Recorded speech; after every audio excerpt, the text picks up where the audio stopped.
Ngasi Commissioner Excise ki mieng makada Excise Station Yaipokta ngasi tangmarit thamanga 2025 nomajing numit asida tukai jagdawriba using asi Excise Station Thobal District amadi Excise Station Kakching District ani asida leiba Excise Station singna phagatcharakpa using ni Yoongang amadi Yoongou singni Hariba Excise Station Singdudi Yairipok Excise Station, Thobal Excise Station, Palen Excise Station, Kakching Excise Station, Sugnu Excise Station,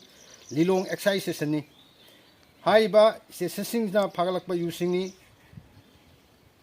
Ngasi Manghankhre using asi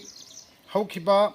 2024 May dagi Satliba Sayesigi 2025 March Paubagi using ni Masida Police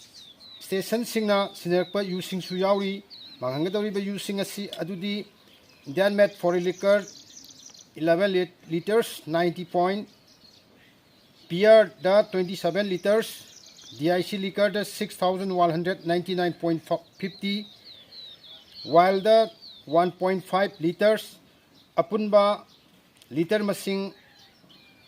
6,023 to 39.9 liters ni apunba amount value na 6,35,790 ni hariba using asi phattaba mai kaba nisha singbu maru phangna manghanabagi pandamda